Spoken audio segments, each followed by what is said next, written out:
to realise that you've moved on, but actually so has everybody else. Yes. Because I think other than Yes. Philip, I don't recognise anybody.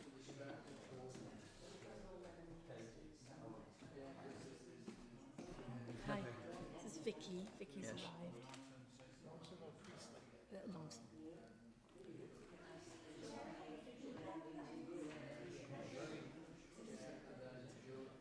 Pardon?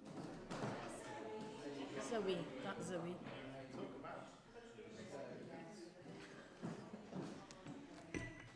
Oh, this is going to be, I've got quite a few here.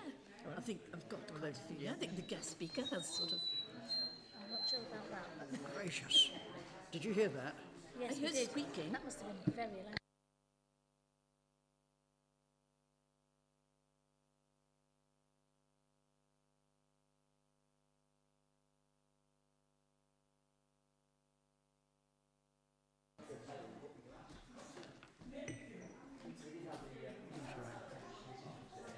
Yeah. Judy's gone to the toilet. Judy's just gone to the loo.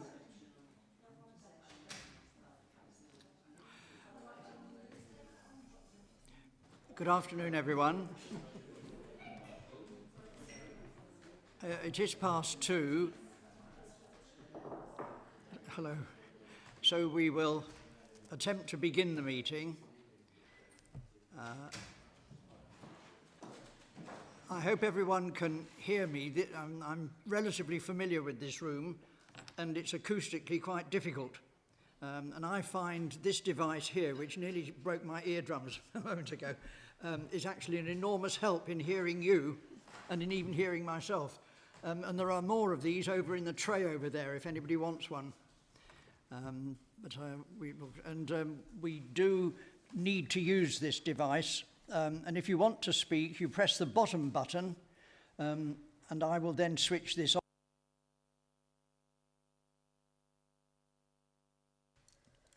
Okay. I'm filling in time because there's still one person to join us who's going to be with us very, very shortly.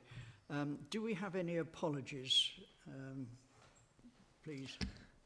Thank you, Chair. We received apologies from Julie Thompson, Councillor Paul Snape, Sam Kerwin, Sam Phillips, Tarjinder Singh and Lauren Nicholson Ward. Thank you. And also Maddie Bell, but we've got blanket apologies for Maddie at the moment because she's on maternity leave.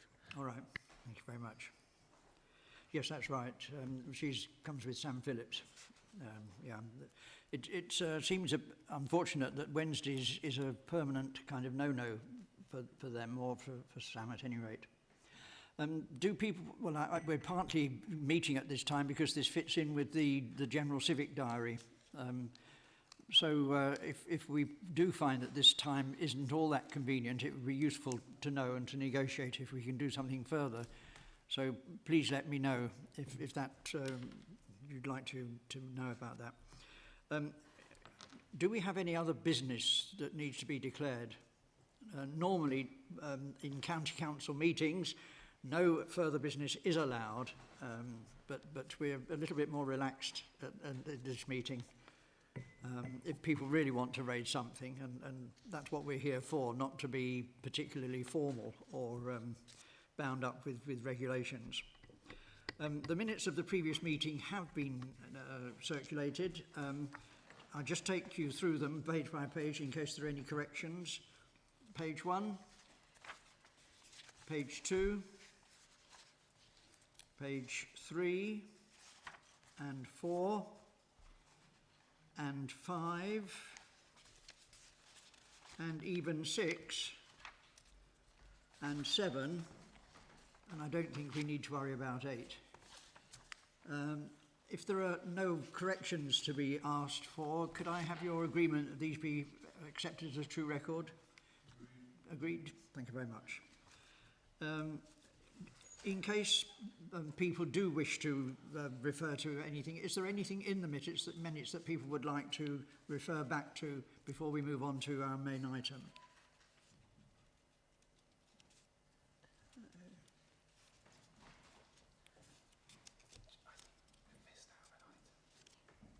He wants to talk about membership. He wants to mention. Oh, okay. Jonathan would like us to go back to item 2, welcome to new members. Carry on, Jonathan, sorry. Thank you, Chair. So we don't have any new members, which is what this item is called, which is obviously why we skipped past it. But just to highlight that we have, unfortunately, lost a few over the last few weeks, and losing one who has actually joined us today. So opportunity to pass on our thanks. But just for the record, so that people are aware, Mohammed Parek, who was a Muslim representative, has moved away. So unfortunately, he's left the Sacre. And we have Claire Tomlinson, who was our Catholic representative. She's also moved out of the area, so unfortunately she's left the Sacre. I have contacted those organisations just to ask if they'd like to put anybody else forward. And also just to highlight, as is usual, the period of time that a representative is on Sacre is for a 5-year period. So I have gone out to a few of the organisations where people's terms are coming to an end.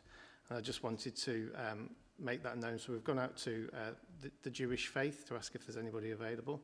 Vicky Longson, there you are, Vicky. Officially, your term of office comes to an end this year, so I've just gone to Paula Lloyd, Lichfield Anglican, just to see whether you'd like to remain or if they put somebody else forward, but they should hopefully be in contact with you to discuss that. And also Sean Miles, who's representing the NAHT, just to ask whether he'll be remaining or if they'll be putting someone else forward. But just to let you know that that's what's happening. Also, and as Amy's here, sadly we're losing Amy, our Salvation Army representative, who's going off to university, I believe. Is that correct? Or yeah, I'm going to go and start training to be a Salvation Army officer, which means moving to London, so moving out of the area. So I did have a quick email conversation with Amy. She said she was going to raise it at a meeting so that hopefully we'll have a new representative. I have spoken to the people who I thought it might be who would sort it at the Salvation Army. They've asked if you could contact them to organise that. So I'll give you the emails at the end. Thanks. This raises a sort of general question for each one of us here, really. Do you know which body has nominated you and is sponsoring you? Hopefully you all do. It's fairly obvious for the Anglicans and for the County Council, but it may not be so obvious for Committee A members or even teacher organisation members. So do you know who actually has nominated you and who to go back to if you want renomination and so on? So that's just a question for every one of us to answer. Councillor. Yeah? Yes. Chairman, I just wanted to comment on one of the items on the minutes. Are we going back onto the minutes? Yes, we are. Yes. Item 153, the agreed syllabus update and launch. I just wanted to comment on the launch in February of this year and how well attended it was and how much I enjoyed being there and seeing all the people attending, and what a good launch it was of the syllabus. And congratulations to you and Mary for putting it on and doing it. It was really worth attending, so thank you for that. Thank you. I think we had something like 130 people there, teachers mostly. It was really good. It was good. Thank you very much for that. I have to say, Mr. Chairman, the age of the teachers sort of made me feel very old, I have to say. Not the only one, Councillor. Okay, thank you very much. Anything further arising from the minutes? Yes, thank you very much. Yes, it was just agenda item 137 standards. It was just the updated figure for children sitting RS exams in Staffordshire.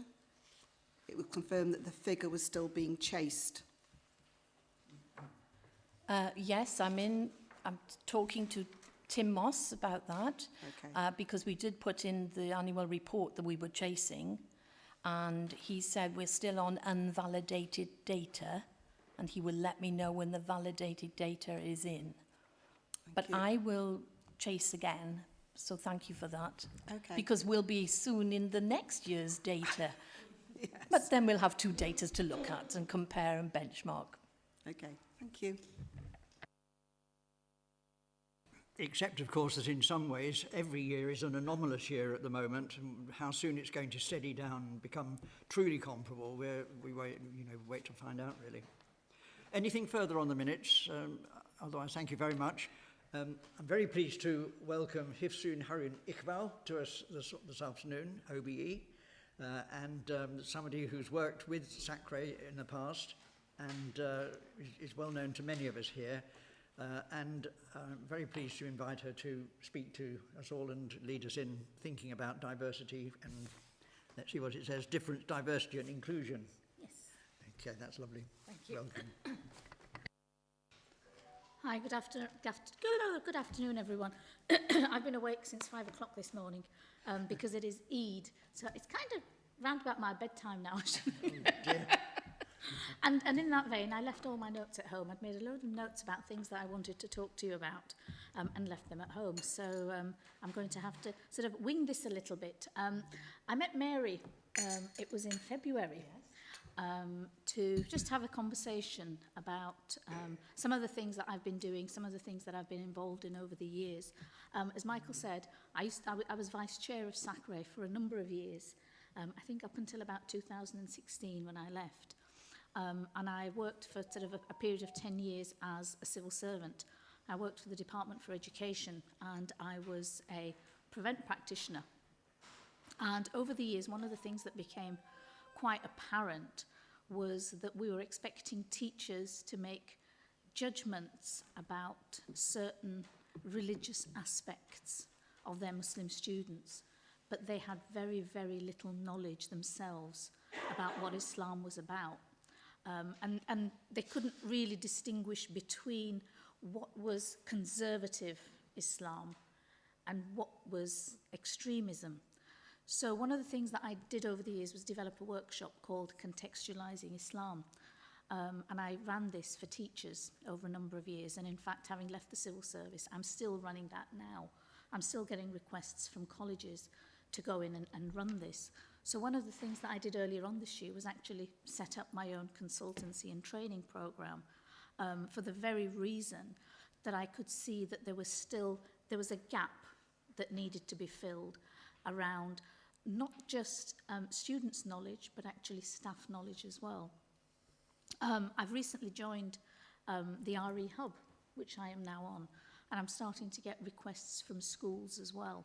But Mary and I had this conversation, and we were thinking about the types of things that I could offer, both to schools, for their students, but for their staff as well.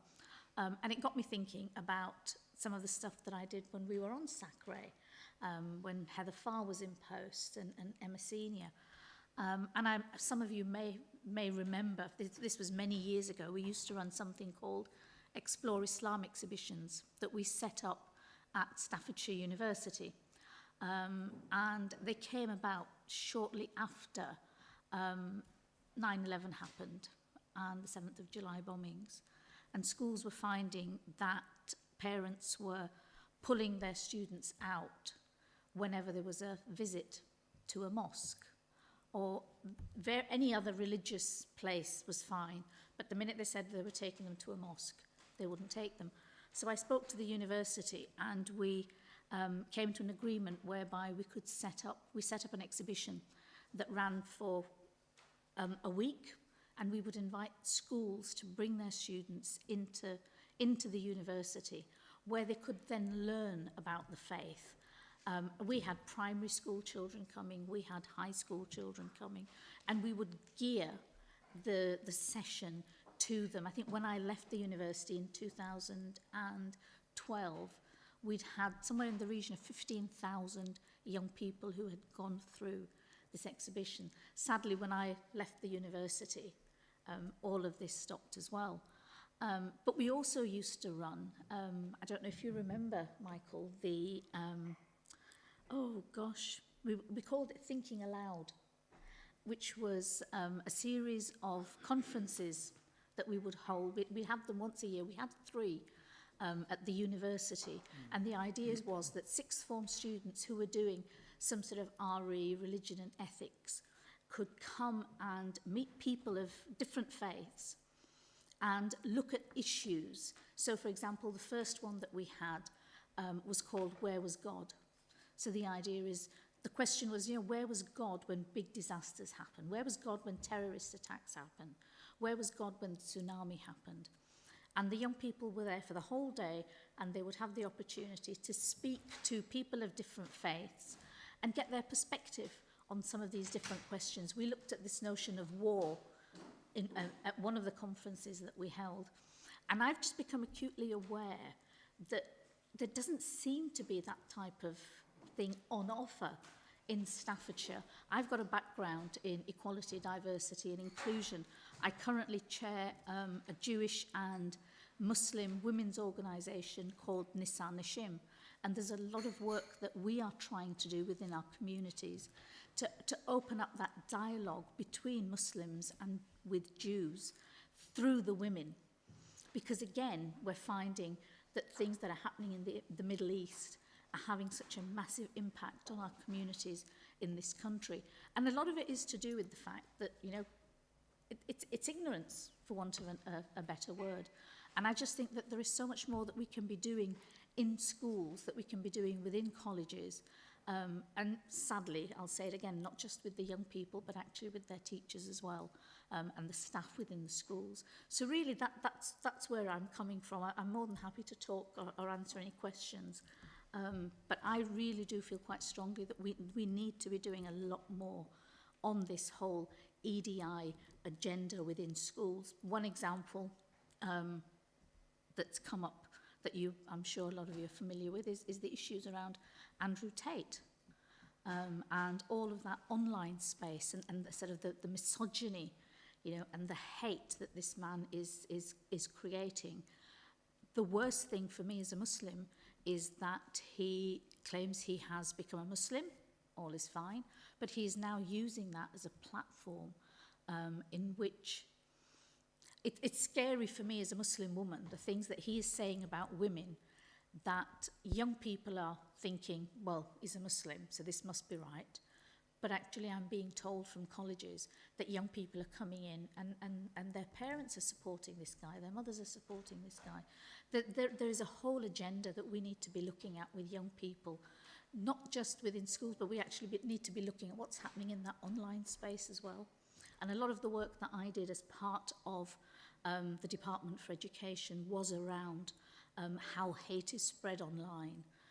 So there's a whole variety of stuff. I've got this great big package of stuff that I am really interested in rolling out and starting to do within schools and with young people again, which is really why Mary asked me to come and just sort of introduce myself to people again and say hello. Hello. Is that okay? Let's continue the discussion then. Thank you. So I'll put mine on just for the moment, but we try to encourage people to take the emotional side of relationships more seriously in our RE syllabus, which has now developed to include reflecting on people's feelings and one's own feelings, where you're aware of difference and how you relate to other people who are different from you. And we hope that will be something that will be constructive in schools, but it's a big step, I think, isn't it? Absolutely. And I think for me the important thing is that we have to recognise these differences, but we also have to talk about a lot of the commonalities, particularly when we're talking about faith. I do a lot of work. I mean, remember the conferences that we held in Stafford called, Children of Abraham is the one I was trying to think. And it's about, young people understanding. For a long time, and I've had this personally as well, people see Muslims and Islam as, it's those people over there. They're not part of who we are. Muslims have been othered for a very, very long time. And it is so important that, yes, we do talk about these differences, because those differences, I think it just adds to the whole value of who we are as a society. We can be different, but actually still get on as well. We can have differences in our beliefs, but that doesn't mean that, you know, and I know there are people out there who say that as a Muslim, I shouldn't be friends with Christians and I shouldn't be talking to the Jews. Some of my best, in fact, all of my best friends happen to be Jewish or Christian. And it's so important that, you know, when I speak to people, I've been asked to go into a school up in Newcastle, and she said, one of the first things I want you to talk about is you know, who you are, about your family, about your religion, and what it means to you. And those, I think, are some of the conversations that we really need to start having, and being open with young children. I think for too long we've been sort of floating around the edges, and we haven't really gone in and challenged some of the things that young people are saying. When we were doing the Explore Islam exhibitions, I went into a school it was in Staffordshire, it was in Stafford, and a young child stuck his hand up. I went in with a friend who wears the hijab. I don't wear the hijab, as you can see. And one child stuck their hand up and pointed out and says, "Have you got a bomb in your bag?" This child was 10 years old. And she sort of said, "No, I haven't." And asked a couple of other questions, answered a few from the other children. This child put his hand up again. "How do we know you haven't got a bomb in your bag?" And it wasn't until she actually handed him the handbag and said, "There you go, you have a look through my bag." That wasn't the end of it. He then tipped her handbag onto the desk and then one by one put everything back into it. Now, I'm quite happy to have those conversations with young people. I've had a child say to me, "My dad says you lot should all be shot." So the first question becomes, okay, why does he say that? Why does he think I should be shot? Yeah? And then they stop and they say, "Well, I don't know." And you sort of look at them and say, "Well, do you think I should be shot?" We have to have these conversations. They are very, very difficult conversations. These are things that are I don't know if, like me, I go through social media every day, and it scares me to think that young people are accessing this stuff, and they are seeing this stuff, and they are in their little bubbles, and they are reading this and believing it. And we really do need to start we have to be brave enough to challenge this in the real world. Just to reiterate what Hifsa said, within schools there is opportunities to have some discussions. This is in the relationship, health and sex education policies that all schools should have, but we do know that the government is looking at that very carefully at the moment because that document hasn't gone far enough, just as you're saying. And also in September there's a new document coming out, a revised document for safeguarding called Keeping Children Safe in Education 2023. And in that document, there is a lot of comment about online safety, which we've always done. But they're saying we need to be much more specific now, and we need to be talk about, and I'm going to say words you might not have even heard of, incel, Becky, Karen, Stacey. If I say these words to you, do they mean anything? Sadly, they do, yeah. You see, they mean something to me, but to some of you, it may mean nothing.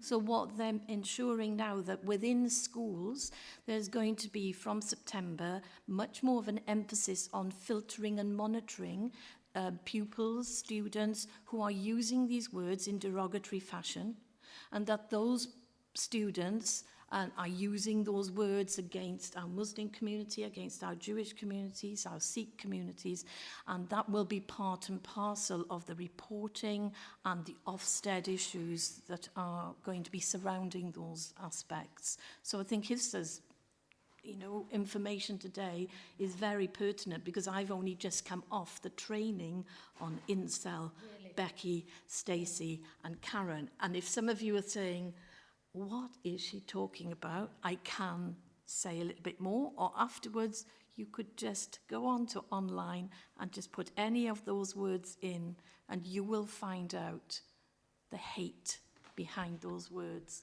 And this is particularly for our secondary schools and our middle schools. And when I do the online webinars for governors, starting again in September, I will be emphasising these things, but I think it's going to put a bit of fear into people who have not been confronted with those aspects before. So it's exactly what Hifsa has said. So incel training is one of the things that I used to deliver training on as part of my job. And if you want to get a bit of an insight into what these terms mean, have a look on the ITN website and just search for the name Jake Davidson. You may recall the Plymouth shooting in 2020, and it was an incel incident. But he also talks about a lot of the stuff that's happened in America. And it's the pills, the red pills, the black pills, the blue pills. It's a very, very scary world that young people are familiar with. And we really do need to familiarise ourselves with it as well in order to challenge some of that. I think there's a very deep issue about how to enable children to be kept safe online, and I don't think the government's online safety bill goes far enough in this direction. The children have access to really very, very unpleasant material and dangerous material as soon as they get hold of a mobile. And once that happens, their parents have almost no control or knowledge of what they get up to and what they get into. And if children are picking these things up at the age of 5 or 6 or 7, it's very damaging. But I'd like us, to, if we can, to draw on Hifsa's experience and particular concerns and interest here. Can I invite people to raise questions or points of discussion relating particularly to what Hifsa has shared with us? Any teachers here who'd like to? Yes. I think it's really reassuring to hear that training's going on, so that children are being talked to about the things that are happening online, and there's not that separation between school life and online life. They're getting the opportunity to discuss what these terms mean and actually learn about them in a safe environment and from an outside source, as it was, not a biased source of these terms, of people who use these terms in a derogatory way. It's just people who want to teach them, hey, this isn't okay. Let's talk about what this means and how it hurts people. I think that's really promising to hear that that's being put in place. But I think you're right, it doesn't go far enough. But the danger is always, if you tell a child no, they'll want to do it all the more. So if you tell them not to search it up or not to look at this material, they're going to want to look at it even more so. So there's always that risk that runs with it. But I think it's a good start anyway. Thank you, Chairman. If we accept that children are impressionable by online information and influenced by it, is there any way in which your organisation can actually use that social media platform to actually correct them or to actually give some sort of insight or an explanation of the stuff that they're actually being brought into? Yeah, there's a lot of training that I used to deliver to young people to try and show them the difference between what is fake news, what is actual reality, and tell them about the different sites that they should go to actually get accurate information. The problem that we have is it's not about the training, it's not about the understanding.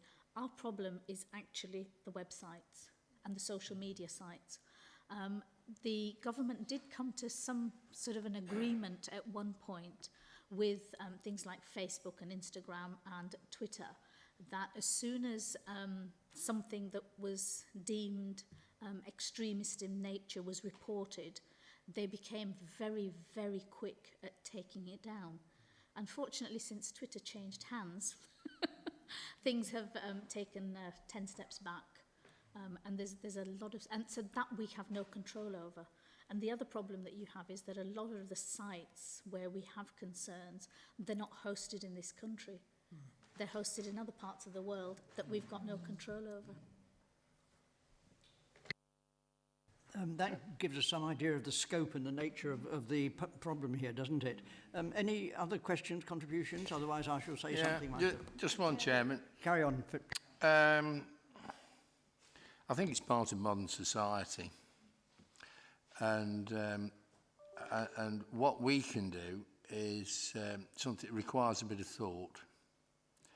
I've just, as an example, totally something different. I'm involved with the parish council where they own the children's centre, and it's been let out, and there's a whole host of can of worms been discovered as you swap tenants. And there's some work wants doing, and they haven't got a procurement policy. So the new tenant has got somebody to fix X, Y, Z. If they got a procurement policy, it would be dead easy if they got a designated tradesman to say, agreed that Joe could do it. And then there's some very wishy-washy guidelines about it's best practice to get 2 quotes on something underneath 5,000. But then when you get to 25,000, you've got to have 3 quotes. And if it's over a really obscure national government figure, which is probably something to do with euros, and it's 181,952, let's say, you've got to go through a full tendering process and put it, and you used to have to put them into the official journal of the European Union, but there's now a fair tenders office. I've only just found that because I've been messing about on Tinternet and finding stuff out. But when you find out on accepted sites, like the government sites, so when you get into dodgy sites, there's all sorts of stuff that goes on. And I think when you watch daytime television, I'm of an age when you can actually watch daytime television, I actually think the fear of God's been put up to people about being scammed, ripped off on face value. Oh, it looked really real, and it's maybe something that we need to think about nationally. There's something about personal responsibility because the state cannot police, as if said, these sites elsewhere. They can in China because you just can't get access to them. They just block them. So then you've got a democracy and free speech. But then you've got the thing that in the old days when you got publishers and people wrote things and said things, there was the law of slander and libel. And quite often you dig into these things and you think that there was some criticism recently about a really 1860s law being used about an abortion. But you find that some of the old laws, they had common sense and they were used, but it's then been jumped on by a whole group of people that are in favour of one thing or another. And I don't want to end up in a debate about that. But you'll see perhaps we need, as a committee, to pontificate at some time, not today, but think about what guidelines we can give to teachers and help them dealing with parents and children, because that surely is our aim, is to support those who've got to do this. But I'm just trying to pull it out in my mind's eye, because there's the thing about identifying as a cat or a dog or whatever. Well, when I was a child, I'd do that just to wind up the teacher, and now I know they can't do anything, I'll be doing it even more. So I'm a tree today. But but when I was leader of the council and people used to say things about gender imbalance, I said, you don't know whether I'm identifying as a woman today. And I found out I could really shut the critics up by doing that. So you can misuse these things quite easily and abuse what people think. Thank you. Philip, do you want to respond? Yeah, I was just going to say that you've actually made a really interesting point, and I'm not sure how or where teachers get specific training. So Mary mentioned, for example, the incel training. Is that something that's available to teachers in Staffordshire? Can we do a workshop on incels for teachers? Can we do a workshop on what's fake news, how to identify what's fake news, and something that they can then roll out? I don't know how that... There is some specific training through the Safeguarding Board from Staffordshire and Stoke-on-Trent, but I don't think it goes into that depth of detail. I think it's more generally safeguarding training. But I think with this new filtering, and it's not new, with the emphasis on the filtering and monitoring within schools of aspects that children might come in contact with, what we're finding is that teachers don't know enough about filtering and monitoring, so there will have to be this focused training. I have mentioned your name and passed it on to the trainers in trust, and I would hope that they would approach you. And in the Government Information Pack, we have said if any school wants to explore EDI and difference and diversity, then to please contact Governor Services, who then would pass it on to me, who then I would pass it on to you, or would do some kind of joint training together. But first of all, I think it's the realisation that people actually need it, because it's one of the what we call the unknown unknowns. Until you actually bring it up with people, they don't even know. They don't know anything about it. And that's the hard bit. I just wonder if it's like a multi-subject issue. Thinking from an RE perspective, it comes under worldviews in the new syllabus we've launched, worldviews, but also ICT with media literacy and knowing what to look for in a website to see if it's accurate and true, and looking at what references are and how a reputable website will have references. They'll back up what they say, and that's a good way to see whether something's legit, whether it's been researched, whether it's personal opinion, or whether it's an actual topic that's worth considering, if that makes sense. But then also like relationships and PSHE. And so it's the type of approach where I don't think it's just safeguarding, it's also multi-subject and also history, and like looking at the history of these terms and things like that as well. I mean, that's interesting. This morning I was, I went onto Twitter first thing in the morning, and the first thing that's up there is that Sophie and Edward are splitting up and getting a divorce. I'm thinking, where on earth is it? Yeah, exactly. So my instinct is I go to the BBC website, I go to Reuters, I go to Sky News, nothing at all on the main websites. And you sort of think, how many young people, would know that if they see something, their first instinct should always be to go to the proper sites, the proper news sites to check something. And it's something that's very, very basic, a very basic concept that we need to get across to young people, that you don't take something at face value.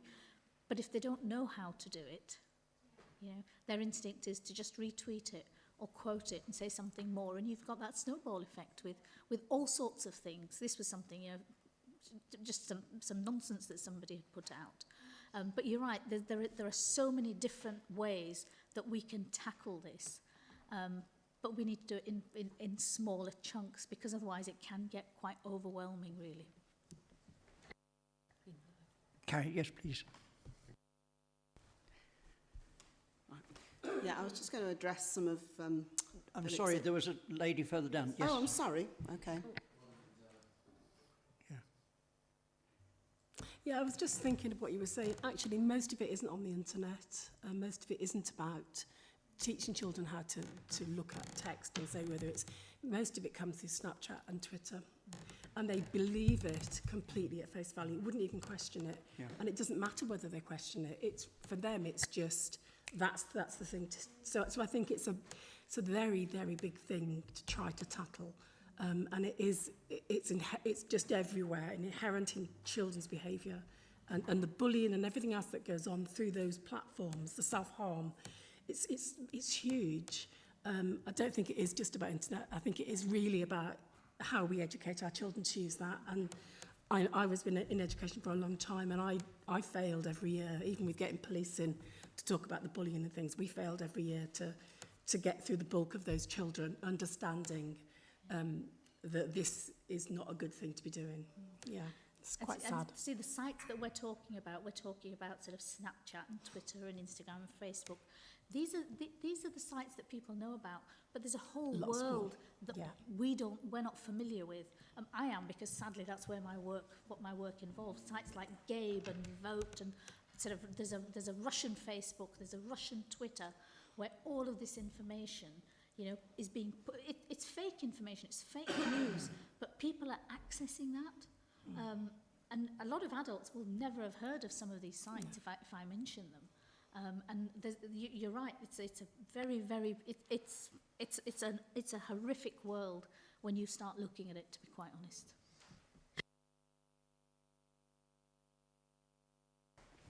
Yeah, I was just going to say, and Mary, you touched on it, teachers are given guidelines every year and they're constantly being updated, but as you say, it sort of manifests, doesn't it, really? Internet sites, just it's easier, I think, to control in younger primary schools, in first schools particularly, and teachers are given guidelines on cyberbullying. There is monitoring from the LA when the internet's used in schools, that things are filtered as much as they can. And even when I was in a classroom, certain things you put in, you wouldn't believe what came up, even though it was filtered.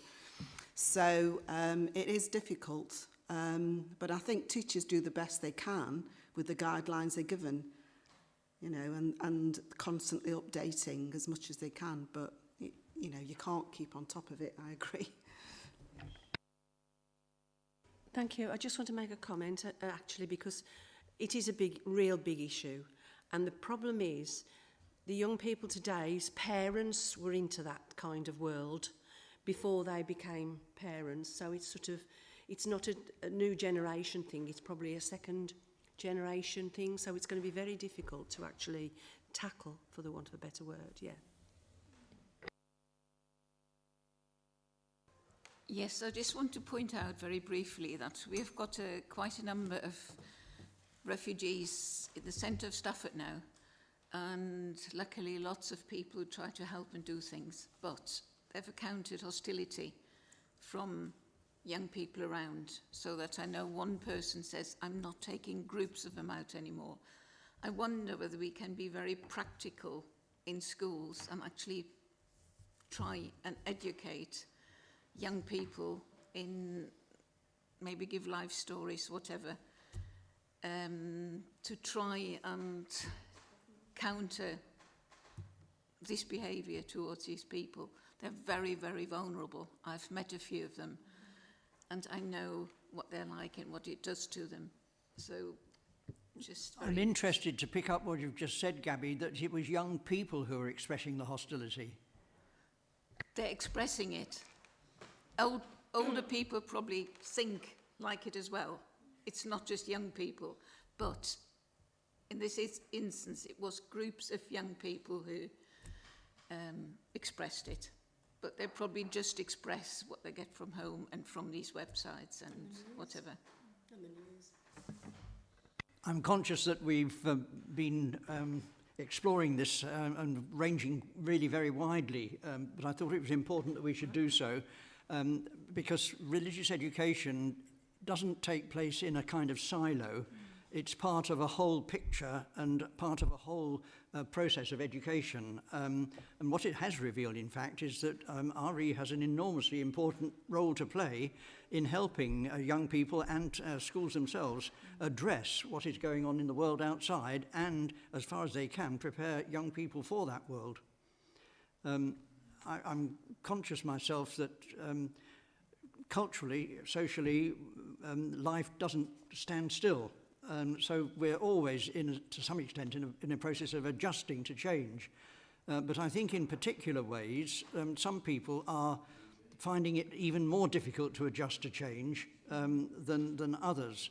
I'm thinking particularly here of the indigenous population of this country who have been moving away on the whole from Christian civilization and Christian culture, and are to some extent in a bit of a wilderness in terms of their identity, in terms of their goal for life, in terms of their understanding of what it is to be a human being. And I reckon that some of the negativity that is coming is part of this search for meaning, search for purpose, search for identity from people who've to some extent lost touch with their original roots, their earlier roots.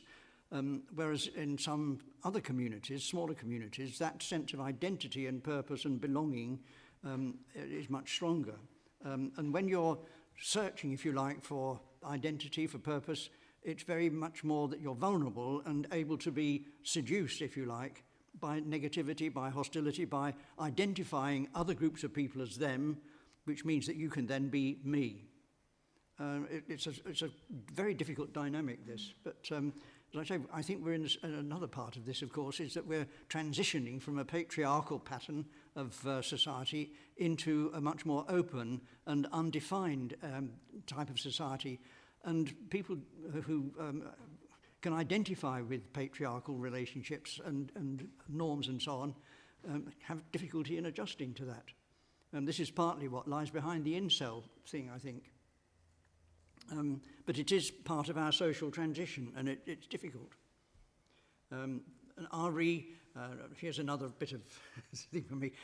I'm very, very uneasy about moving in RE to a position where the approach is pupil-centred, and the pupil is expected to bring out from within themselves this journey as to finding out who I am, without any reference to the cultural context that they may be actually properly relating to outside. It's a very tricky one, this. Sifsa, I don't know whether you'd like to say some concluding words, would you? No, if anybody would like to get in touch with me and talk about, you know, what I'm, if you want any support with anything, then please do get in touch. Mary will circulate both my phone number and my email address. I think there's a lot of work that we need to be doing, and I absolutely appreciate what was said. You know, teachers have got their hands full. There are so many things that are expected of them, and if there's any support that I can give, then I would be more than happy to do that. Can we thank Hifsa for joining us and wish her well in the work that she's doing? Thank you. Do you want to stay, Hifsa? I'm going to head off because it is Eid, and I need to go see a few people and maybe cook for my husband. May we wish you a happy Eid. Thank you very much. And I'll speak to you soon. Okay.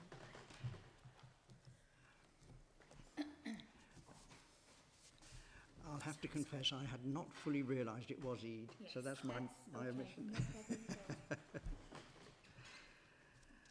So, item 6, an update on key issues, and over to Mary, please. All right, all of this information is on page 10 onwards. The first part is to say that I have been commissioned by Staffordshire County Council to carry on in this role as advisor to yourselves for another year. It is commissioned year by year, so find out what happens next year. And thank you so much regarding the agreed syllabus. Thank you for your commendation, your words of thanks and support. And I have put a little report there about the agreed syllabus launch. It was a really successful afternoon, and Intrust said it was the best attended course, if you want to call it a course, that they had had for many a year, which was good to hear. And the reason behind it as well was it was free. And that's always important at the moment because we know school budgets are very, very tight. And at that event, I was very keen that people received the information that they needed in order to address the new revised agreed syllabus. So they either had a little goodie bag like this, and inside the goodie bag was the agreed syllabus and the presentation from the day on a memory stick, a data pen, or they could have it through a paper copy, and if anybody does want a paper copy of their revised agreed syllabus, then I do have some copies here for you today, so just see me afterwards if you'd like a copy. If I haven't got sufficient, I will make sure that you do receive them. The delegates were very enthusiastic after the conference. I had many, many emails of requests to go into school, to train, to do this, to do that. The unfortunate thing is that there would be a cost implication and many schools were unable to meet the costs, but I tried my best in other ways. So I provided additional planning for the spring and summer term for RE, draft planning to anybody who requested it. The planning for religious education is already in here for the autumn term. So I have been updating the spring and the summer planning. And most of the requests I've had for support have been from special schools who want support in how this would apply to them in their very peculiar or particular setting. And we know special schools have a variety of settings. So next week I'm visiting another special school who've been prepared to pay a little bit of money to entrust for me to go and visit them. And so I'm doing that. Can I interrupt, Mary, just a moment, just to clarify for people, the additional material that Mary's talking about is not part of the statutory syllabus. It's supportive supplementary stuff, which means that we don't have to review it and agree to it. But Mary, very thankfully, is supporting the agreed syllabus with this supplementary material, and which can be added to and enhanced and changed according to circumstance. And that's why we've just called it the appendix, because the appendix is not the agreed syllabus. But schools seem to be really interested in the appendices more than they are in the actual syllabus itself. So it is great when I get the opportunity to visit a school to clarify many of those aspects. Also, middle schools, they say they're struggling because they're not sure how they should be addressing the agreed syllabus. So I've been providing support for middle schools as well, and I've been adjusting some planning for them to have a look at. So I would say, all in all, the launch was a great success. And we met with many, many people from schools that some of us had not actually seen or heard of for years. And I think it definitely got the message over that RE must, not could, or if you want to, but RE must be taught in schools. And the shock element was the high schools when they saw the must word, because they say, it's a choice for us, isn't it? And I think we emphasised the fact it was not a choice.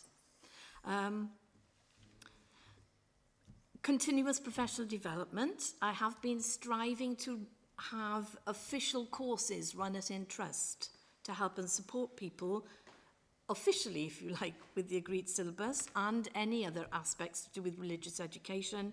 But unfortunately, people are unable to pay, and so those courses have been cancelled.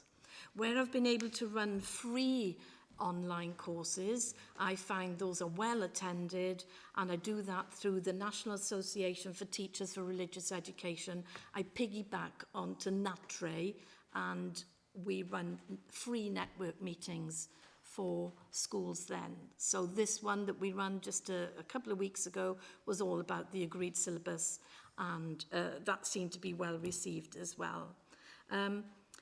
There have been a number of conferences that I've attended, and we'll be looking at one of those in particular, the NASCA one, in a moment. But I've also been attending associations for religious education, inspectors and advisors. I've been on online courses for them.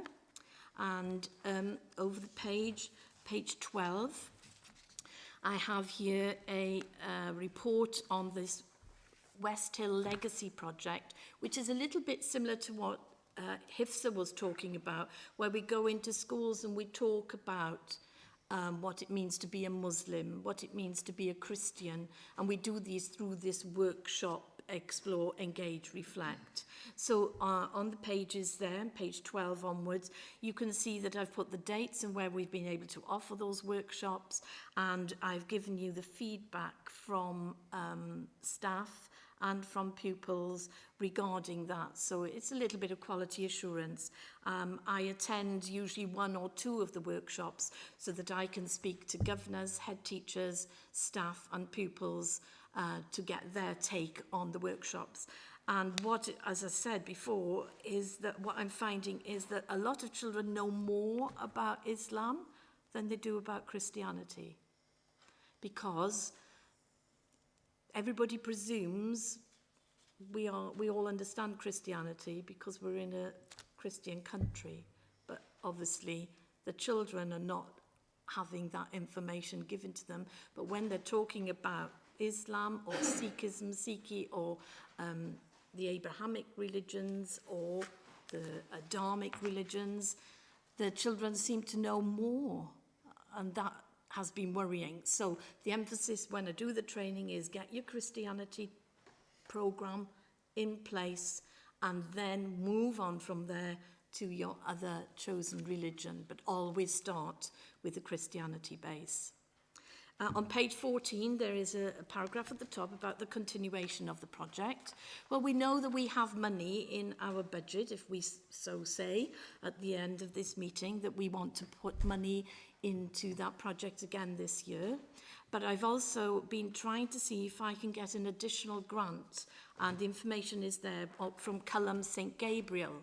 And they are a large organisation that provide a few £1,000s to Sacrays to carry out projects. So I had a meeting last week with Catherine Wright, and she's the CEO of Culham St Gabriel, and what she was saying is that they couldn't actually fund the Explore, Engage, Reflect as it is. But she was very interested in the fact that I have the opportunity through the governor information packs to talk to CEOs and governors. And she said it might be a good idea to actually apply for a grant to see if we can extend the knowledge, a little bit like HIFSA was saying actually, the knowledge of those who are the top ranking leaders of schools, to give them the knowledge and understanding of what it means to live in our society today, and hope that that then would filter through to the teachers because they would see it as their strategic actions within their schools. So with your blessing, I'm going to try and put together a expression of interest form in which I would try and weave some of the Explore, Engage, Reflect aspects, but invite trustees and invite governors to join in on those workshops. And therefore we could help the pupils, the teachers and the trustees and governors. So that's where we are on that. The next bit is to do with the RE quality mark, the Religious Education Quality Mark. And if you remember St Chad's at Pattingham, we provided some money for them to go for it because they're a very small school and they didn't have any spare cash, and that was a number of years ago. Well, the inspector delayed and delayed, and the inspectors came in yesterday. So I've had an email to say they can't tell me what the outcome is, but there were a lot of smiley faces in the email. So we will know the outcome in November, and I wondered if at that meeting I invited the head perhaps to give a 10-minute presentation on how the REQM had enhanced their school, the Religious Education Quality Mark. So that would be with your blessing. Just as HIFSA's given us some information today, one of our stakeholders that's been directly involved in, in spending your money, how she might explore that with us. I'd be very pleased if we could do that. The interesting thing about this is that this is a controlled Church of England school, and the SIAMS inspection that's mentioned there is an inspection that goes alongside the Ofsted inspection concerning how well the school is fulfilling its foundation philosophy and identity, and that will actually bring to the fore, I think, ways in which St Chad's Pattingham School is actually providing the children with something tangible in terms of Christian inheritance, Christian legacy, a Christian context and culture into which to grow. The fact that it's been excellent SIAMS inspection means that that's going to be a very strong element of the pupil's experience there. Gabby. Yeah, can you just explain what the quality mark actually entails?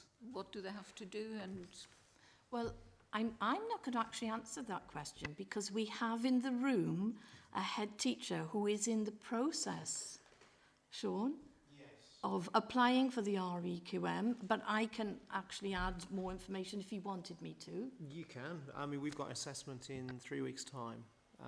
We've submitted all our evidence. We've submitted our... You have to put together a... There's quite a detailed application form that's broken down into 4 strands: teaching, learning, curriculum, leadership. And you have to gain, within each of those strands, there are several of the strands within each of those main strands which you have to gain evidence involving talking to children, staff, providing work, and over the past 3 years of evidence. So it's not just current stuff, it has to be work that's happened beforehand. We have to decide whether we believe we fit the criteria for a bronze, silver or gold. And we are being assessed online, so we are not being visited because our assessor is based in London, and so our assessment's taking place on the final week of this term. So and we'll see how we go. And are you going for gold? I'll let you know after the assessment, Mary. Well, I do want to tell you St Chad's Pattingham has gone for gold. Wow. Yeah. So I can't say anything more than that, but we're really crossing our fingers.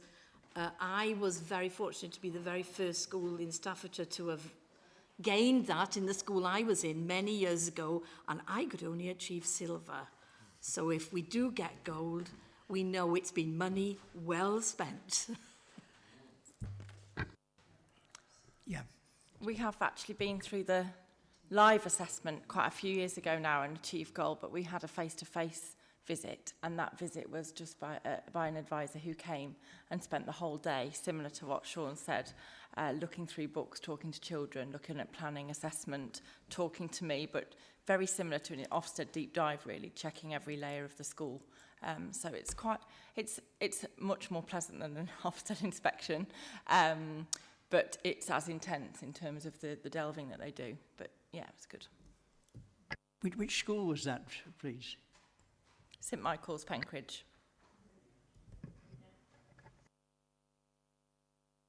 Thank you, Mary. We wish Sean's school well in their assessment online. Well done. Mary continues.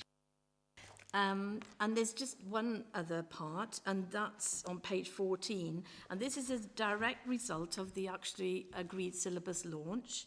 A very young RE lead at a school here in Stafford at Flashley wrote me an email, for which I have added that at the bottom of page 14. It is a request if we would be able to fund some resources for them, because she was so enthused by the launch. She went back to school and realised that their school is actually in a deficit budget, so there's no money. Now, this is a school that has really, really worked hard in the past 4 years. It's been in requires improvement for many years. It has strived with staff training to do as much as possible in all areas of the curriculum. And I know they've just had a recent Ofsted. I can't tell you the outcome, but we're crossing our fingers that this school is out of RI. We're crossing our fingers. And what I think the inspectors were saying was this school puts the curriculum at the real heart for the children, and that the RE aspect, Taryn, her name is, who was very new to RE, I've worked with her, was so enthusiastic about it all that she was really enthused by Ofsted and the launch. So she wrote this straight away after that, and asking if we could give a small amount of money. I think she was, when she spoke to me, she said, £200 would just make such a difference to our children. So I'm just putting it out there, when we come to the part where we discuss the budget, would you be willing for a direct transfer to the school for £200? Because this school has been in dire straits for many a year. This is the school, I don't know if you know, that had the formaldehyde poisoning, and all of the children had to leave the school within 20 minutes. And landed up at the Chetwynd Centre, myself included, because I was there that day. So they've come a long way in a very short space of time.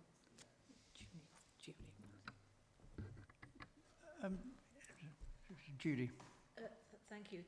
I saw that and saw £200, and I thought, she's asking for too little. That will go nowhere. No. And if we can, within our budget, our own budget constraints, increase that, I'd be more than happy. I think she would be over the moon. I think she was just being humble, because that's what she's like. We'll see what happens when we come to the budget, Judy. Did somebody else want to say something? We thank Mary enormously for her report and for all the positive things that are going on in our county. Would anybody like to ask any questions about any part of that? Or make any comment? No? Well done, Mary. Thank you. So we move on to the next item, which is an update on the National Association of Sacres, NASICA. And as Mary said, she and I went to the 30th anniversary annual meeting, which was held in Fishmongers Hall, a splendid location right on top of London Bridge, with a view of the Shard and the Thames, a very brown and dirty-looking Thames outside. But the inside was a splendid medieval hall, and we were well looked after there. And we had a good celebration. You'll notice that the speaker, the first keynote speaker, was Dr. Catherine Wright, that Mary has just mentioned. She set really the kind of scene for where we're going next. And we had our patron, the Right Honourable Charles Clarke, a former Secretary of State for Education, speaking as well. And then subsequently we had Dr. David Hampshire, who is quite active in interfaith world and in Sacrays, and he was in fact vice chair of the National Association for some time, or was he actual chair? But he then got another appointment and had to give that up.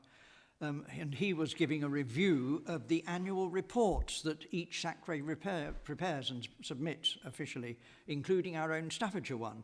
And it's interesting to see what comes out of the bringing together of what these various annual reports say from the different local authorities. It was a very good occasion, and again there were well over 100 people present, in spite of COVID, in spite of the difficulties that the local authorities have in funding things like travel and extras. And I have to say that one of the elements in this, you'll read on page 17, somebody had put in a nomination for me as a Sacray award, somebody who's made a significant impact in your area. I was very much embarrassed by this, but I was one of perhaps 10 or so people who were nominated and given an award, and I was grateful for that nomination and appreciated it. I think I need to come in there. Michael is being very, very humble. Michael actually had to give the final speech of the day with regard to his input into NASCA over the years and the history of NASCA, and it was a fascinating discourse that you shared with us all. And I'm sure all of the words that I've written here for his nomination, I hope that you agree Michael is worthy of every single word that is written there. And so, Michael, without further ado, I would like to present you with his special award. So we have a special NASCA award that they sent me to present to you today. Oh, did they? Yes, they did. So I framed it for you, and I put on some of our Sacray stickers. And here's a little something for you and Beryl to say, appreciate everything that you do for us.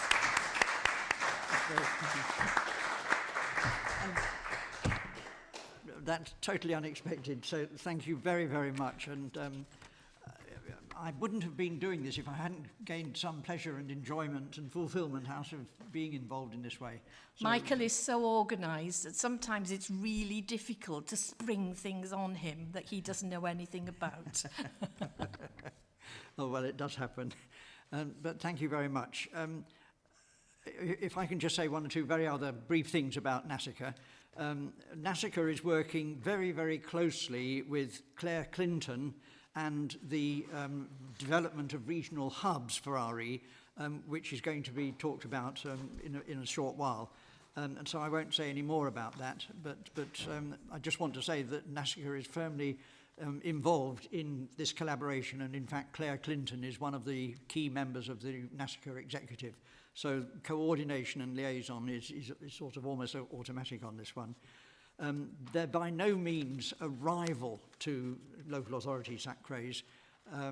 These RE hubs are, if you like, a sort of evolution of where we're getting to in the sort of educational world in terms of developing the best kind of networks to support good education in the schools that we're seeking to serve. And I see that in that kind of context. The only other thing I want to mention is that some of you may have read in the press that the organisation Humanists UK have recently won a very important test case relating to the place of humanists in Committee A in local sacres. And this ruling was that it was unlawful for local authorities to prevent a humanist person from being appointed to Committee A. That is the committee which contains faiths other than the Christian faith and denominations other than the Church of England. So that was a very important landmark ruling which will have considerable implications for the future. However, it won't affect Staffordshire Sacre all that much because we voted to include a humanist place in Committee A, and this was agreed by the County Council some years ago, and we've had humanist people representing the Humanist Association on Committee A, or Group A, for many years. In fact, it's a vacancy at the moment, and they have been unable to find a suitable person to represent them in this sacre. This landmark ruling specifically relates to Humanists UK. It is not a general ruling in favour of non-religious stances to life, and that's part of the important interpretation of it. But no doubt we shall be required by Humanists UK to give an account of ourselves and to how we have responded to this ruling and to what extent we are at loggerheads with it. So that's an important development, and NASICA will be advising local sacres about this. There is a humanist all-party parliamentary group which is holding an online seminar very shortly in which this ruling will be discussed, and in which NASICA representatives will be there to take part and to listen and to learn, partly to find out exactly how the Humanists UK will be progressing this process.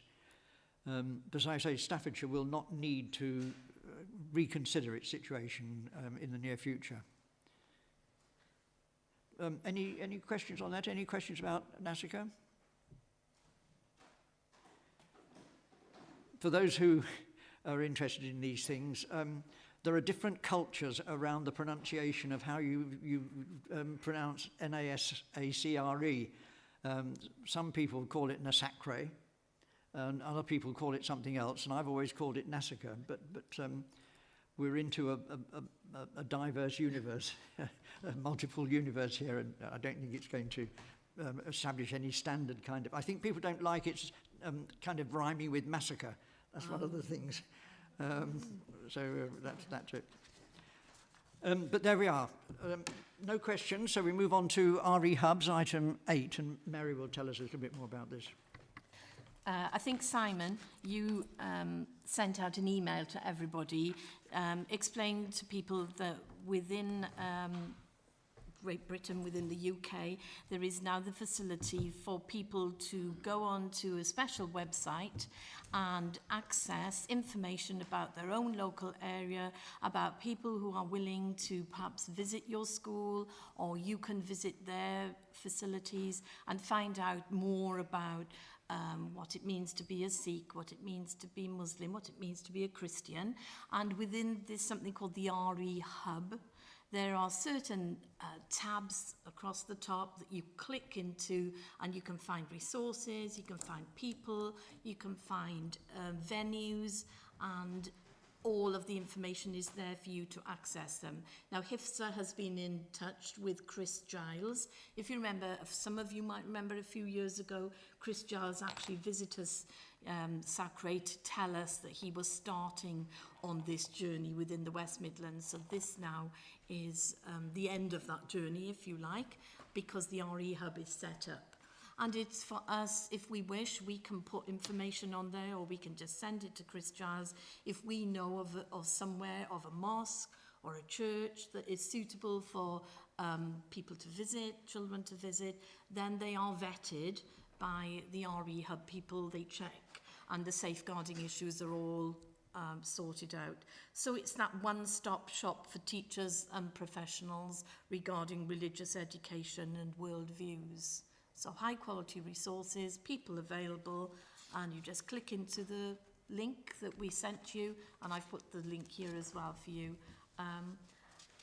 And if you've got any suggestions from yourselves about what you would like to see on there, if there's insufficient information, then please speak up. Yeah. I'm just having a nosy through, and I've just noticed, like, under local groups, it's got NATRA, which, if I'm right, is the Teachers RE Association, but there's no SACRA groups on there. Would that be something that would fall under local groups? I think everybody presumes everybody knows there's a SACRA for every county, and it's almost like from that information, everybody then puts in their own local information. But you might be right, Amy, it might be that people don't realise that there is a local SACRA and ours could be added, so I'll do that for and you. it's not just like knowing that they exist, but knowing how to contact the SACRA. Exactly. So like having an email there that they can just go to, rather than asking around going, I know we have a SACRA, but how do we contact them? It would fall under that maybe. It's a very good point. Thank you, Amy. Yeah, it is. I think it's worth just underlining that these hubs are regional hubs, and they are structured so that the whole country is covered, and that we are part of the West Midlands hub. So it's quite a wide area that's being covered here, and it is largely an online thing rather than a physical centre that people visit. But it is building up as a kind of focus for support and sharing and so on.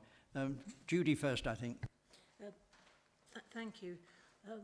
Quite why I spent quite a long time looking at the website yesterday, and it probably shows how poor my IT skills are, because I did find it difficult to work my way around it. But I might have been looking for the wrong thing, because as far as I'm aware, there are hubs for other curriculum areas which have a lead school. And I was looking for that. And then I found out that it's one person whose name you've just given us. And I found that unusual, because how can he cover a huge area like the West Midlands? Although Staffordshire was named as part of that group, but I still found it rather unusual that there isn't a lead school within Staffordshire. I think Chris is just the facilitator. I think he is almost like the admin person. He doesn't go into schools and deliver workshops or anything like that. All the information goes to him, and he places it on the web page. I think that's his role. And then it's up to each school individually to contact anybody that they see in that list that they think would help and support them. A lead school would be in I believe, a stronger position to get the information out, because they do a lot of CPD work, do a lot of training, and they're always advertising themselves. And point taken. I think that the RE Hubs has received a grant from something like Culham St Gabriel to set this up as a project, because there are no RE Hubs anywhere. There are English Hub, Maths Hub, Music Hubs. I know the ones you mean. Yes. And yes, for instance, Cheadle is the Maths Hub, yes. And we all know that in Staffordshire. I think this is them trying to perhaps emulate a little bit of that without national government support and funding. Yeah. So I think Culham St Gabriel most probably gave them £30,000 or something to set the whole thing up. Whereas if it was a national thing, there would be much more money in there. But the government hasn't said that they want RE Hubs for the nation. So is it more of like a third party like a third party RE hub rather than it being like a national like system, like it's been set up by people outside of the what's the word I'm looking for, outside of like the advice and the guidance. It's by people who just want to support schools rather than it coming out of a national In terms system. of the RE world, it's fully supported and to some extent authoritative. I think it's got the backing of all the major RE bodies, and everybody wants to be part of this initiative, I think. But it's not official government policy in that sense. Yeah. But the government, I'm sure, are aware of it.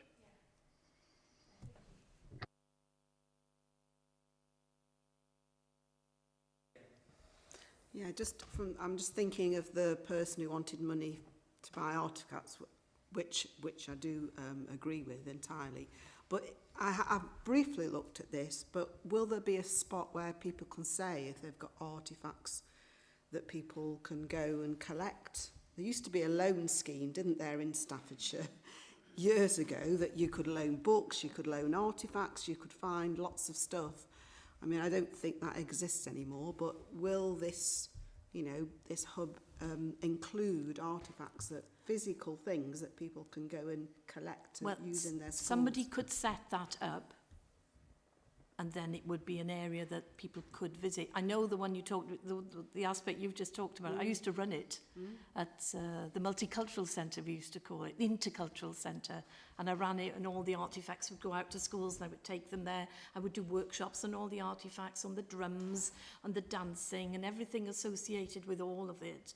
But that was disbanded. But we do have the Minority Ethnic Achievement Service, who through the Engage, Explore, Reflect workshops that we fund, they have used some of those artefacts to support those workshops, but I don't know where anything else went. So if somebody wanted to set up that type of thing in Staffordshire, they could set it up, put their name onto that website, and people could then access and say, please, could I borrow the artefacts? But nobody so far has done that. Okay, but... Sorry, I've just got the website up. There is resources centres on the West Midlands hub, and it's at the moment it's just got Birmingham Museums and Hereford Diocesan Resource Centre. Far away for Staffordshire teachers, aren't they? Yeah, yeah, but there is that space for resource centres, so I suppose it would be a case of getting the word out to local resources to add onto the hub so teachers can find them. And the Derby Faith Trail isn't on there, and that's where many of our schools from Staffordshire actually attend, the Derby Faith Trail. So that is missing. So I think, we're only in the first 6 weeks of this being set up. The reason it's missing is because Derby is in the East Midlands. Sorry. Well, I couldn't find it in the East one.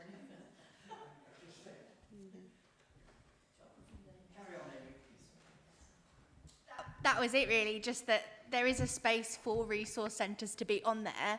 It's just that I don't know how many resource centres, obviously with it being a new venture, thank you. I'm sure not many resource centres know to add their details onto the site, but hopefully over time that would be the place where people would be able to find the resources there. That's right. It's building up the whole facility and adding to it as necessary or as possible. I have to say that not every resource centre might want to be on that kind of site if they can't cope and have the capacity for lots of inquiries. So there's perhaps a push and a pull thing there. Possibly. Or a negative and a plus. Okay, everybody? So that's RE Hubs. Watch this space, watch their space, and it's part of the future, I think, that we'll be working with. Mary. Well, you can see on the budget pages there are two budgets. There's last year's budget and there's this year's budget. Now, it does look like in last year's budget that we had a carry forward of 4,780. But that money has actually been spent. It's just interest haven't called for the money yet. It's up to interest. Because that is the money that pays for the workshops that we've just been talking about, the Engage, Explore, Reflect workshops that were run by the MIAS team. So the MIAS team incur costs when they go into school. So we have been paying those costs, and trusts know that the costs are there, they've been paid out, but they haven't called for the money. So put it like that. We've had that money's worth of support and resources. And I will be speaking to the new head of Entrust resources called Kate Plant as was, to point out to her that actually there is money that they're not being calling for, but yet they've been providing the service. So I think it's just miscommunication. I have been emailing them, but it's fallen on deadland kind of thing.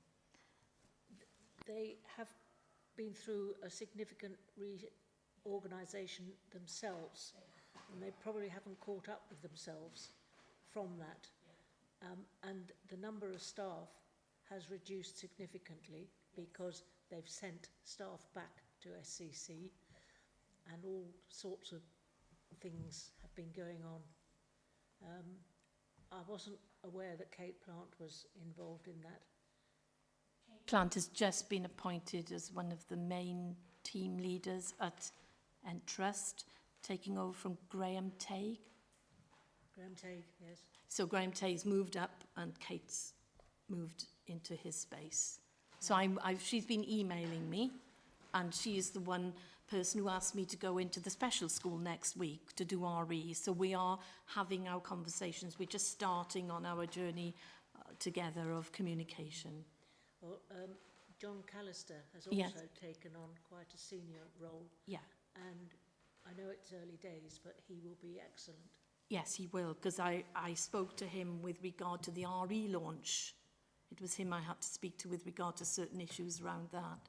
So I agree with you. Okay.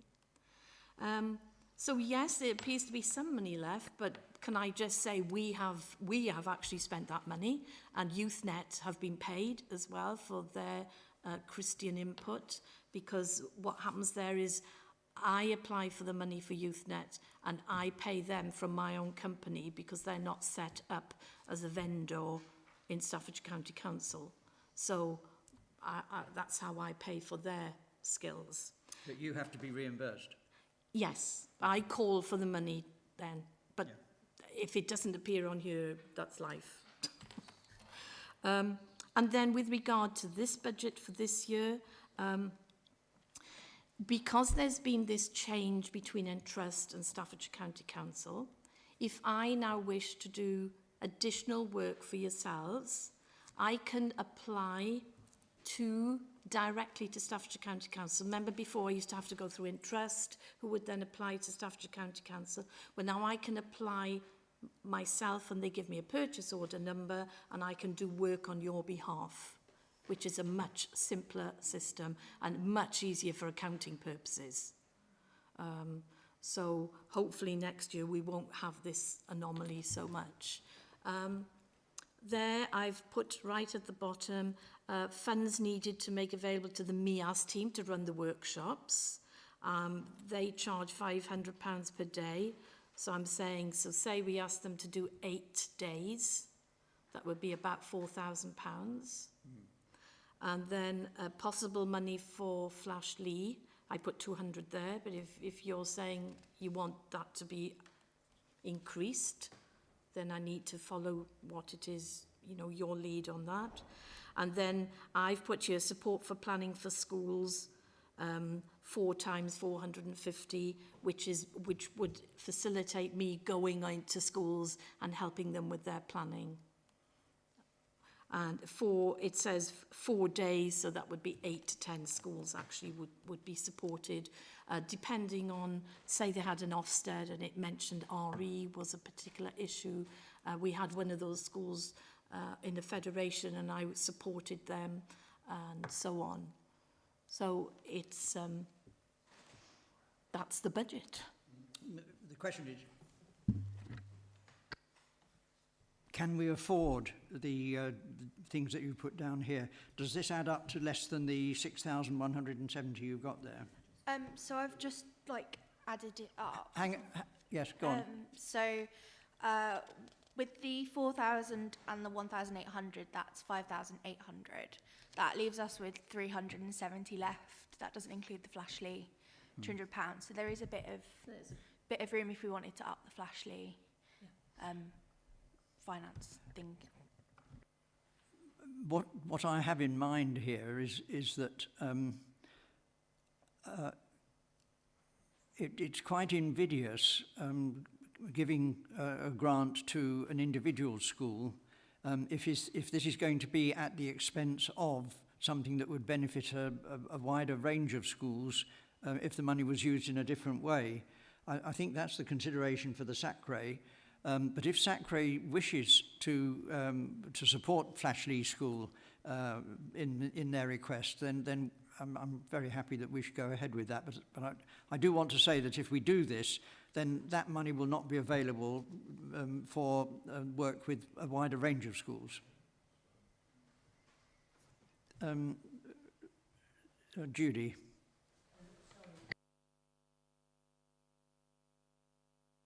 Sorry to come in again. I'm not sure, because I haven't gone back to schools forum papers.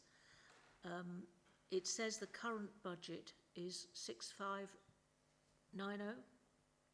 That's what's down here. Yeah. I don't believe that has changed for several years. It is a little bit more than last year. We had 6340, I think, last year. Yeah, it's gone up by £100 and odd. That's not very much. And the year before it went up by £100 and odd. And I wondered whether it was something that might be considered to our school forum if they could increase the amount given to SACRE. I'd be very happy if your forum would take that up and request that from the County Council. More than happy. And there are county councillors present who might have heard that.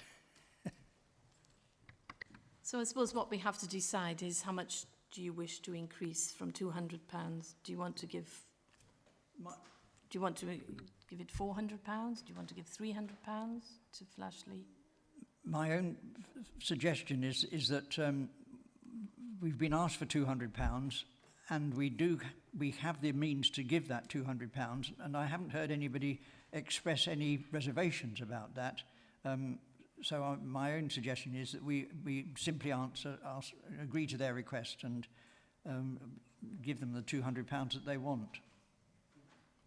I suppose what we could do is say we give them £200 and I could go in and help and support them for half a day and then how to use the resources sensibly, rather than they're just sitting in a cupboard.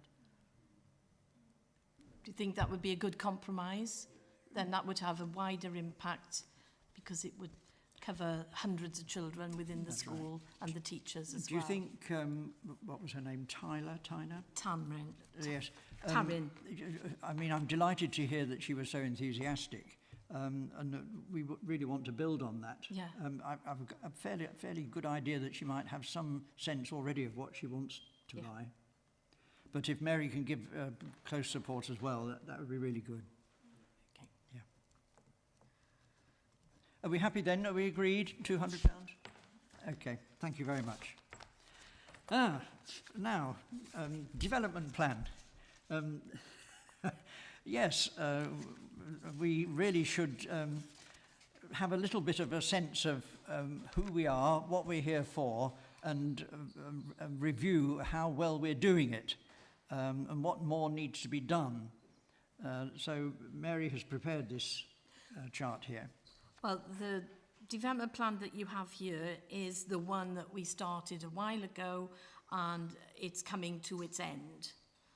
It was mostly to do with the agreed syllabus. It was mostly to do with reviewing it, having the agreed syllabus conferences, the launch and so on.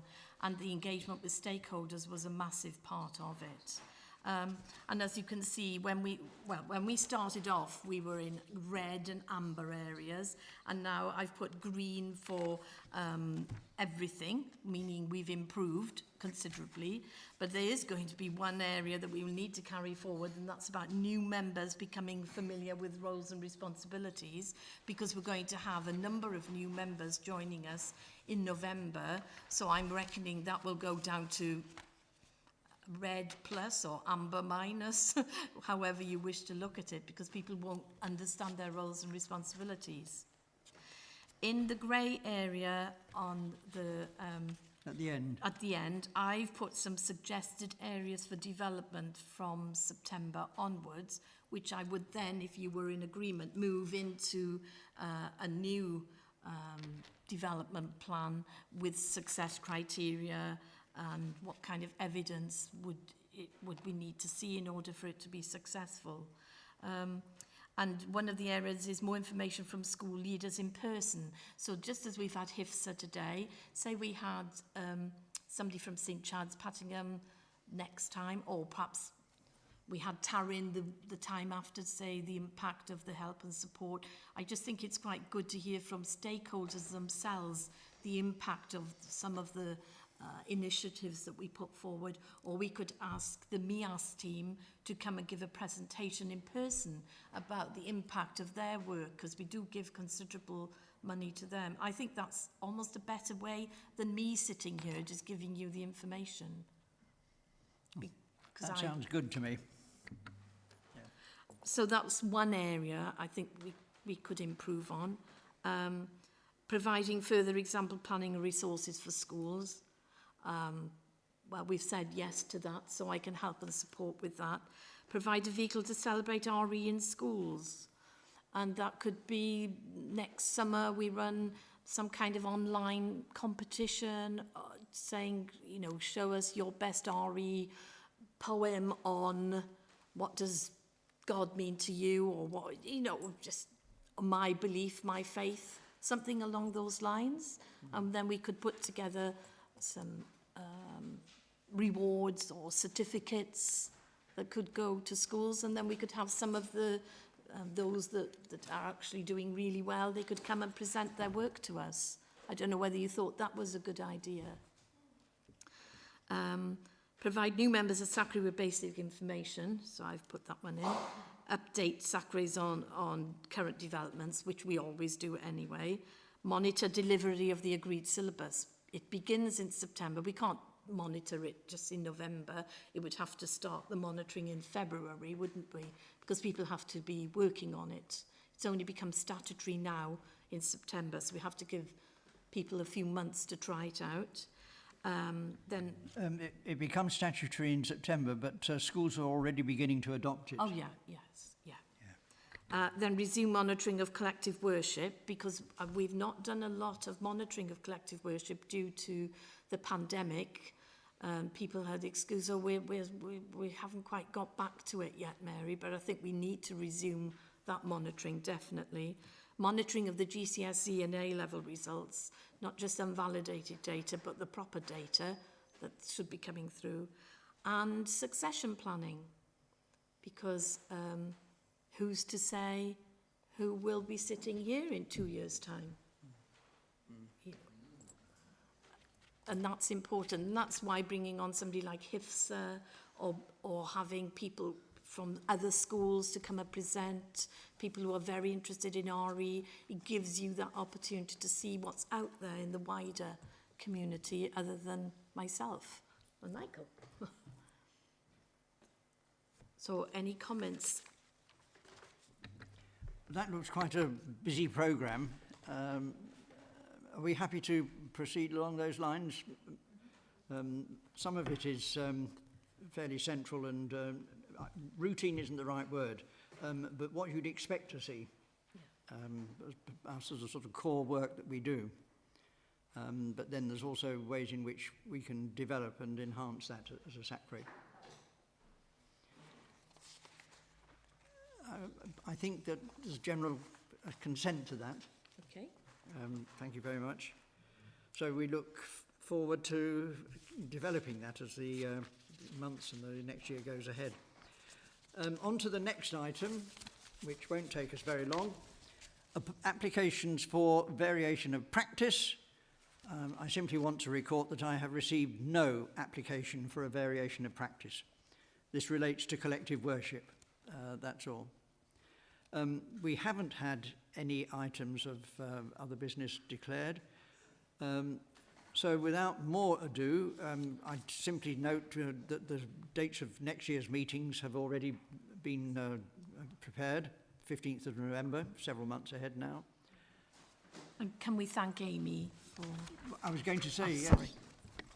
Amy, thank you for your support for SACRE during the time you've been able to be with us, and we wish you well for your studies. And please come back. and thank you for your help with the launch. It was much Indeed. Appreciated. Well done, yes. So, Yeah, thank you for having me. It's been really wonderful to be a part of it, and yeah, thank you for having me. perhaps you'll be able to talk about it in your training.